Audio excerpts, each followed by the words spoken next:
We now come to Genesis chapter 18, and it sets the context for the birth of Isaac. And when we look at the book of Genesis, this is really the moment we've been waiting for, because God has made promises to Abraham that he would have many descendants, and we've looked at those promises.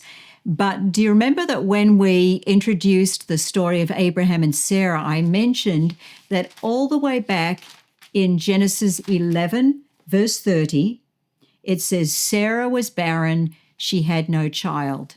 And I also highlighted for you that that verse comes in the context of the Genesis 11 genealogy. And in the Genesis 11 genealogy, you had the begetting, and they begat and they begat, and it is a singular line of descent, and we are waiting for Abraham, who's the 10th member, and we are waiting to find out the identity of his son, and yet it looks as though this genealogy has come to a dead end.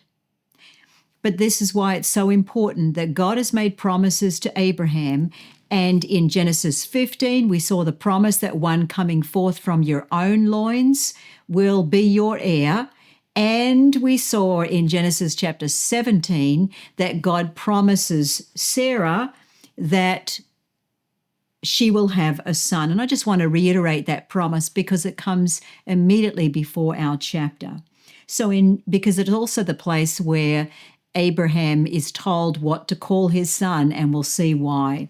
So in chapter 17, God makes a promise to Abraham in verse 16, and he says about Sarah, her name will no longer be called Sarai, but Sarah, and this means princess. Verse 16, I will bless her, and indeed I will give you a son by her.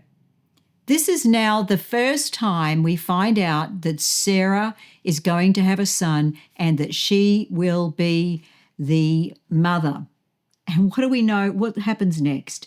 It says, then Abraham fell on his face and he laughed in his heart. Will a child be born to a man 100 years old? And will Sarah, who is 90 years old, bear a child? And this idea of laughing here, it comes from the Hebrew verb tzachak. It's a bit of a tongue twister there, tzachak. And this is where we get the word Yitzhak, which is coming from that same Hebrew word. And it is the name that God gives to Isaac. And this theme of laughter is picked up in several places. And I want you to recognize that it is not a laughter in terms of a disbelief. It's not a laughter in terms of a mocking, which we'll see when we come to Genesis 21, because when Ishmael starts mocking Isaac, it's the same verbal root used, but it's in what we call the piel stem. It's an intensive stem. But what it is reminding us that the laughter and this kind of is really about, can this really happen? Can someone who is 100 years old have a son?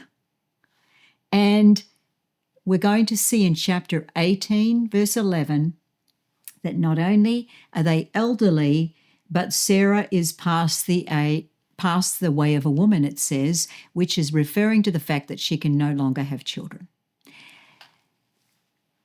The promise God makes to Abraham reminds us that the circumstances are unlikely circumstances, and that's the whole point of this, because they are coming about because of God's promise.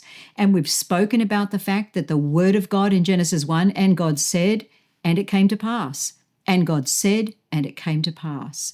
And so this is the work of the Creator God, who can bring life out of that which is dead. And so I want you to recognize how important it is. Sometimes when we think of God as creator in Genesis chapter 1, we leave that theology back in Genesis chapter 1, but it reverberates throughout the book of Genesis because it's the same creator God who is bringing life to that which is dead. And that's what Paul's going to say in Romans chapter 4. He picks up on that and having this resurrection faith, so to speak, but it's a belief in God the creator. So he says in chapter 17, Sarah, because he said, that it might be Ishmael. And then he says, no, Sarah, your wife, will bear you a son, and you shall call his name Yitzhak, and I will establish my covenant with him for an everlasting covenant for his descendants or seed after him. Then he makes a promise concerning Ishmael, but then he says, verse 21, but my covenant I will establish with Isaac, whom Sarah will bear to you at this season next year. So now we're even getting the time frame with it. And that then leads us to chapter 18.